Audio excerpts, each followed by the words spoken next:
վերջի շրջանում Նիկոլ Փաշինյանը մասնավորապես բավականին մեծ խմբականակ անորակ զենքի գնումներ է իրականացրել։ Կարծում պաշտպանության բանակից արձագանք եղավ։ Ես կխնդրեմ այս թեմայից սկսել եւ նաեւ ինչ ունեք ասել այսօր Պաշտպանության բանակից չի եղել արձագանքը, շնորհակալ եմ հրավերի համար։ Այո, մի քանի օր առաջ ռուսական Իզվեստիա լրատվամիջոցի մամուլի կենտրոնում պաշտպանության նախկին նախարար գեներալ Արշակ Կարապետյանը ծավալուն հարցազրույց տվեց հայ եւ ռուս լրագրողների մասնակցությամբ, ծավալուն մամլո ասուլիս էր եւ գեներալ Արշակ Կարապետյանը խոսելով Հայաստանի կողմից այլ երկրներից ձեռք բերված զենքի մասին նշել էր, որ ինչ գնում են որևէ երկրից, կոնկրետ երկրների անուն չէր նշել, ասել էր, որ այդ զենքերի 90%-ը կիրառելի չէ տարբեր պատճառներով։ Զենքերի մի մասը տեխնիկական պատճառով կիրառելի չէ, մյուս մասը այլ պատճառով։ Իհարկե այս գեներալի այս ասածը շատ ցավոտ էր ընդունել իշխանությունը, չէ որ ինքը ամպագորգոր ասում է զենք են բերում այս երկրից, սա մտավ, նա մտավ եւ միանգամից իր հոգացության տակ գտնվող փորձագետներին, ես թեպետ դրանց ավելի շատ կհամարեմ փորձանքագետներ, դրանց հրավիրել էր այսպես զրույցի, թե տեսեք պաշտպանության նախկին նախարարը ինչ է ասում, որ Հայաստան ներկրված զենքերի 90%-ը կիրառելի չէ։ Իրականում Արշակ Կարապետյանը խոսել էր հրետանու եւ ներկրված արկերի մասին, ասելով, որ այլ երկրներից բերված արկերը համապատասխանում են ավելի շատ ՆԱՏՕ-ի չափանիշներին, իսկ Հայաստանի հրետանին ռուսական հրետանի է եւ եթե ուզում են կիրառել այդ ականները, նախ պետք է դրանք կիրառեն նաեւ այլ հրետանու ՆԱՏՕ-ի չափանիշներին համապատասխան հրետանու վրա։ Իսկ Հայաստանի տնտեսությունը ցավոք այսօր այնպիսի լուրջ խնդիրների առաջ է կանգնած, որ Հայաստանը չի կարողանա ամբողջ հրետանային համակարգը փոխի եւ ոչ միայն չի կարողանա փոխել, եթե ռուսական մեկ արկը 150 ռուսական արկը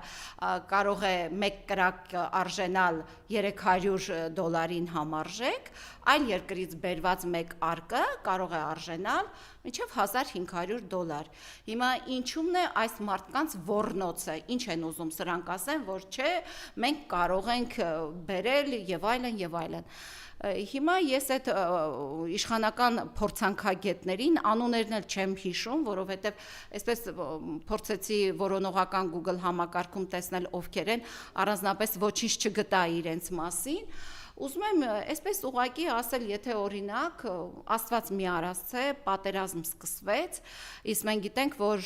օրինակ Հնդկաստանը համարվում է Ամերիկայի դաշնակից, ՆԱՏՕ-ի դաշնակից երկիր եւ հրաժարվեց ձեզ զենք տալուց, ինչ եք անելու դուք։ Ինչ եք անելու այդ բերված մի քանի ականով, ինչպես եք այդ ականերից օգտվելու, եթե հրետանին չի համապատասխանում ձեր բերված ակաները գործածության դնելուն,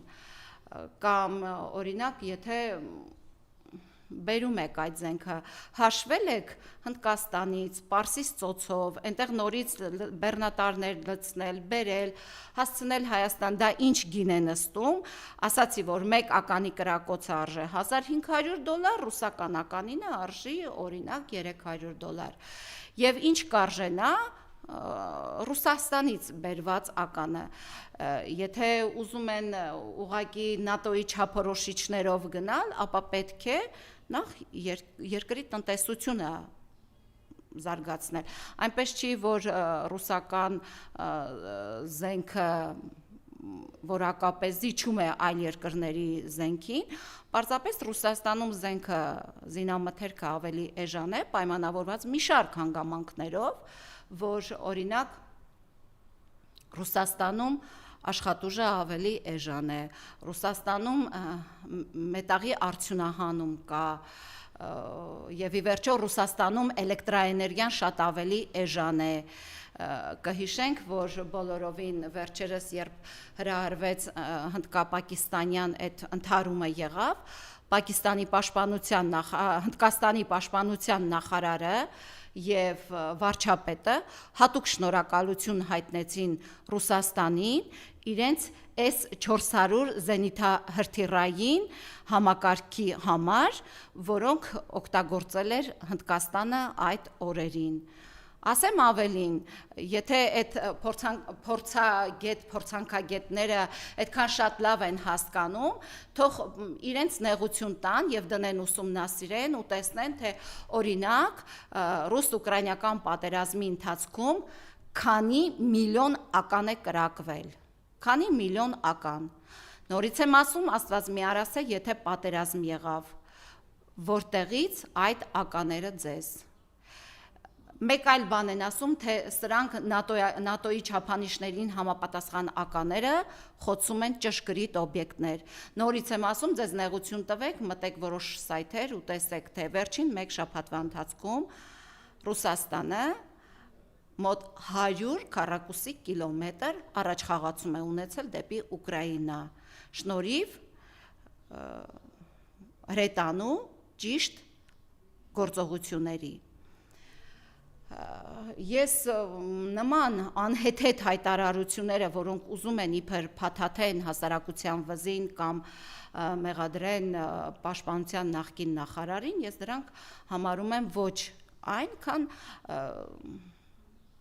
չիմացության, մանիպուլյացիայի արդյունք եւ իրենց վախերի արդյունք, որ իրենք վաղը չեն կարողանալու պատասխան տան, թե առել են այդ ականները, բայց ինչու չեն կարողացել դրանք օգտագործեն։ Փողը տվել են, ինչու չեն կարողացել դրանք օգտագործեն։ Եվ այստեղ հարց է առաջանում, ինչու պաշտպանության նախարարությունը չհերքեց պաշտպանության նախկին նախարարին, այլ ինչ որ իշխանական փորձանքագետներ որոշեցին հերքել, որովհետև պաշտպանության նախարարությունը շատ լավ հասկանում է, որ չի կարող հերքել անհերքելին։ Հիմա քանի որ իրենք այսպես զբաղված են միայն մանիպուլյացիայով, զբաղված են լուծարումով, երկրի տարբեր կառույցներ լուծարելով, մասնագետների կոնկրետ ոլորտի աշխատածների ասածը այսպես մրոտելով, ես ուզում եմ անդրադառնալ իրենց նաև վերջին նախագծին, որը բերվեց կառավարություն եւ падգամավորներից ԿՊ-ական մեկ падգամավորներից մեկի ձեռան բերվեց ուղարկվել է նախագիծը կառավարությունում, ապա պիտի նաև խորհրդարանում քննարկման դրվեր։ Քննարկումը հետաձգվեց, բայց այնպես չէ, որ դա չի քննարկվի, դա փողով բանակից ազատվելու նախագիծն է։ Մի քանի օր առաջ սրան անդրադարձել եմ, հիմա եւս ուզում եմ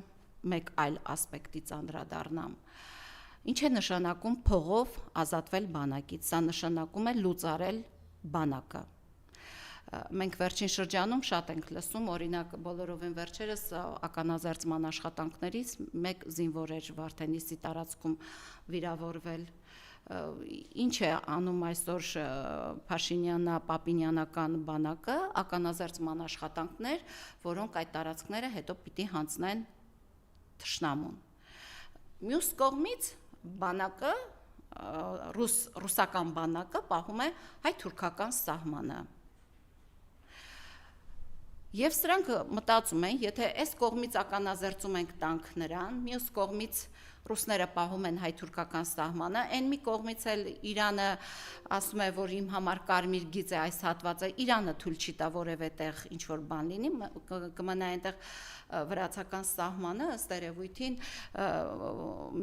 դրանք էլ կլինեն այդ փողով ծառայողները, որովհետև իրենք այսպես աստիճանաբար կլուծարեն բանակը եւ կասեն բեր մեզ մուծվի 20 միլիոն, 22 միլիոն, 18 միլիոն, հետո կարողան 6 ամիս հետո տեսնեն լավ շահեկան ծրագիր է, այդ ստավկան բարձրացնեն, դարձնեն 30 միլիոն, կբերեն կմուծվեն, ինչ զինվորը մեկ ամսում իրեն հակուկապը չի կարողանում արագ հագնվելու անկողինը հավաքել մեկ ամսում այդ ինչ պիտի սովորի, որ դուք որոշում եք, որ պետքա վճարի օրինակ 22 միլիոն մեկ ամիս հետո զինվորական գրքույկը ստանա, կամ ով է ձեզ թույլ տվել, որ սոցիալապես վատ ապրող մարդկանց երեխաները պետք է գնան պաշտպանեն այստեղ ձեր փողերը ու ձեր հարստությունը, ով է ձեզ թույլ տվել, որ դուք կուտակեք հարստություն եւ այդ հարստության արդյունքում ձեր երեխաները չգնան պաշտպանեն հայրենիքը, իսկ աղքատների երեխաներին ասեք դուք գնացեք պաշտպանելու։ Մենք շատ լավ գիտենք այսօր դուք ստեղծել եք այնպիսի իրավիճակ, նախկինում եթե այսպես պատվով գնում էին տղաները ծառայելու երկու երաժշտությունով մարդիկ ճանապարհում էին, երկու երաժշտությունով դիմավորում էին, ցավոք նաև այո ունենում էինք զոհեր, հիմա մարդիկ տոմսի իրենց ամբողջ գույքը դարձնում են տոմսի գումար եւ իրենց երեխաներին դուրս են տանում, որովհետեւ ոչ ուզում են վճարել Նիկոլ Փաշինյան քեզ, ոչ Պապիկյան քեզ եւ ոչ էլ որևէ մեկին։ Հաշվում են ինչ արժի Եվրոպայի տոմսը այնտեղ հասնելը $3000, վաճառում են $5000, վաճառում են գնում են։ Ինչ արժի Հայաստան-Ռուսաստան տոմսը արժի 100,000, վաճառում են կամ չեն էլ վաճառում, թողնում ու գնում են։ Հիմա դուք բերել եք այնպիսի մի իրավիճակի եք հասցրել, երբ որ ասում եք թող մեզ հարուստները մուծվեն։ Մուծվելու մի օրինագիծ եք բերել, այստեղ դուք ոչ եւ արտագաղթը ահագնացնելու մեծ այսպես ռիսկ է սրա տակ դրված, որովհետեւ աղքատը շատ լավ հասկանում է, եթե իր երեխան պետք է գնա այսօր պաշտպանի օրինակ Տիգրան Ավինյանի ունեցվածքը, Աննա Հակոբյանի ունեցվածքը, Նիկոլ Փաշինյանի, Պապիկյանի, մյուս օլիգարխների, մյուս մեծահարուստների ունեցվածքը, աղքատը կվերցնի իր ինքնաթիռի տոմսը, իր տղայի հետ կգնա։ Դուք արտագաղթն եք մեծացնում, որովհետև դուք ուզում եք կազմակերպել 300,000 ադրբեջանցիների ներգաղթ Հայաստան։ Սրա տակ դուք մեծ ական եք դրել, այս նախագծի տակ կոնկրետ ական է դրված, որովհետև բանակում փողով ծառայելը նշանակում է լուծարել բանակը, լուծարում եք դպրոցներ, Տավուշի մարզում հարյուրավոր դպրոց ու մանկապարտեզ, դպրոց ու գրադարաններ եք լուծարել, լուծարում եք հիվանդանոցներ, լուծարում եք բանակը ինչ է որ դուք չլուծարեք, դուք խոսում են այսօր մասնագետը, պաշտպանության նախկին նախարարը խոսում է, որ դուք չեք կարող բերել այլ երկրի ական, որովհետև ձեր հրետանին դրանով չի աշխատի, ինչ որ անհայտ ծագմամբ մարդկանց եք մեյդան նետում եւ ասում եք պատասխանեք սրանց։ Պատասխանեք, ասեք, որ մենք կարող ենք։ Հիմա ես այդ փորձագետներին ասում եմ, հենց որ դուք գնաք, ձեր մեջքի վրա դրած մի արկղ ական բերեք Հնդկաստանից Հայաստան, ձեր մեջքի վրա դրած։ Ես կասեմ գնացեք, ուրեմն ինքնաթիռներով բերեք։ Թե մտածում եք այդ տաքսենյակներում 2 կոպեկ վերցնում, նստում եք, սկսում եք ինչ որ բաներ ասել, դրանով դուք էսա դարձակ Ես ավելի հիմար հայտարարություն, քան իշխանական մեյդան նետած այդ փորձագետների հայտարարությունները չեմ լսել, եւ սա վտանգ է մեր երկրի, մեր պաշտպանական համակարգի համար։ Այսպիսի փորձագետները պարզապես ապականում են նաեւ հայոց բանակը։ Ես սա ասում եմ որպես հայ մայր, դուք ապականում եք հայոց բանակը, որովհետև դուք ուզում եք ծածկադմփոցի անել այն, որի վրա գումարներ են մսխվում կամ գումարներ են լվացվում։ Ձեր ասածը ոչ այլ է, քան դա, որովհետև այլ կերպ ես չեմ կարող, կամ ուղղակի ոլորտից գլուխ չեք անում, մի քանի կոպեկով ուզում եք ասացի հերքել անհերքելին։ Իսկ ընդհանուր առմամբ երկրում կուտակված խնդիրները այնքան շատ են, ոչ միայն բանակում։ Տեսեք, երեք Սարդարապատի օրներ։ Ես ուզում դրան գանք, տեսեք, դուք կարծեմ ավտոերթ իրականացրեց շարժումը եւ Սարդարապատում Նիկոլ Փաշինյանը ծանոթ է իր հայտարարություններին։ Չեմ ծանոթացել, մեջ բերեք կարձագանքեմ։ Դուք ինչպես կմեկնաբանեք սա 29743 քառակուսի կիլոմետր միջազգայինորեն ճանաչված տարածքով Հայաստանի Հանրապետությունը մեր ժողովրդի ոչ թե կորուստների, այլ ձեռքբերումների արտահայտություն է։ Մեր ժողովուրդը հայրենիք փնտրելու կարիք այլևս չունի։ Հայրենիքի մասին երազելու անհրաժեշտություն չկա, որովհետև մեր երազանքները իրագործված են։ Հայրենիքը գտնված իդեմս Հայաստանի Հանրապետության։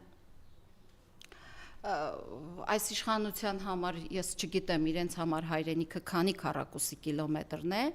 ինձ համար հայրենիքի պատկերացումը բոլորովին այլ է։ Այո, այսօր նորից սահմանին կրակոցներ են եղել եւ հիմա իրենց համար հայրենիք, ապագա, չգիտեմ, պլաստմասե քարտեզ, առնել ընկնել, ես ասել եմ իրենց նոր Հայաստանը դա Ադրբեջանի յենի Ադրբեջանն է, նոր Ադրբեջանն է։ Իրենք կոպի արած այստեղ աշխատում են։ Հիմա Սարտարաբադում դուք տեսաք տոնական տրամադրություն, դուք տեսաք հաղթանակի որևէ մեկը Սարտարաբադում տեսավ հաղթանակի տրամադրություն, չէ, կար այսպես պարփակված ոստիկանական պատ, իրենք եկան, իրենք այդ քարտեզը չգիտեմ տարել էին թե չէ այն պլաստմասից որ հանում են, բա եթե քո տարածքը դա է, բա ջերմուկում այդ ովքեր են նստած, բա Սյունիքի սարերում ովքեր են նստած, Վարդենիսի սարերում ովքեր են նստած, բա եթե քո տարածքը դա է, այդ ովքեր են նստած, դուք անգամ ձեր տարածքի չափը չգիտեք, դուք անգամ չգիտեք հայրենիքը որտեղից է սկսվում եւ որտեղից է ավարտվում, դուք գիտեք մի բան, ձեզ Ալիևը ասել է պետք է 300,000 ադրբեջանցու կազմակերպված ներգաղթ լինի, Արսեն Թորոսյանը հայտարարեց մոտ 1 ամիս առաջ, երեկ էլ Ալեն Սիմոնյանը ասեց, ինչ ասում է, հենց եկան առևտուր կսկսի իրականացնել, իրենք հայ հասարակությանը չափում են իրենց գիտակցության եւ իրենց մտարժեքների չափով, որովհետև իրենք մտածում են, որ այո, հայրենիքը կարող են ծախել մի քանի միլիարդով, հողը կարող են ծախել մի քանի միլիարդով, ինչու պիտի հայ, ասենք, գյուղացին բենզին չգնի ադրբեջանցուց կամ լոլիկ չգնի կամ մյուս, չգիտեմ ինչ չգնի, իրենք իրենց արշինով են չափում հայ հասարակությանը, ես կարծում եմ Եռաբլուրի այդ տղաները մեզ շատ ու շատերիս հանգիստ չեն տալիս, մենք դեռ անելիք շատ ունենք եւ երեկվա դուք երեք տեսաք հանրապետությունում տոնական մթնոլորտ երկու քաղաքում էր Բաշապարանում եւ Գյումրիում, այո, տոնական մթնոլորտ չկար։ Սարտարաբադում գնացել ես մենք ավտոերթով, մեծ ավտոերթ համայնքական ճակատշարժումը իրականացրեց, գնացել ենք միայն ոստիկաներ են, ամբողջ տարածքում ոստիկաներ, մեքենան առաջ ովքեր որ եկել դրել են, գնացել են վաղուց, ինչից եք վախեցած։ Էս ինչ վախի մթնոլորտ է ստեղծվել, էս ինչ եք ստեղծել հանրապետության ողջ տարածքով, ինձ համար ամեն ինչ արդեն դառնում է անհասկանալի։ Ես երեք եմ իմ խոսքում ասել, մենք պետք է կարողանանք մերժել մեր հասարակությանը պառակտող թե ներսի թշնամիներին եւ թե դրսի թշնամիներին։ Այդ պարագայում մենք կկարողանանք ոչ թե ասենք Արցախի Ղարաբաղ այսպես վախեցած ծնկները ծալվելով խոսենք, մենք կկարողանանք, տեսեք, երեք Սարտարապատի մասին շատ էին խոսում, 15 թվից շատ կարճ ժամանակ հետո վեր գտավ ժողովուրդը իրեն եւ հաղթանակ կերտեց։ Մենք պարզապես այն ժամանակ կարողացան փոշիացնել այդ թշնամիներին, ովքեր պառակտում էին մտցնում, հիմա այս իշխանությունը ինչպես եկել է, բաժանիր, որ տիրես սկզբունքով աշխատում է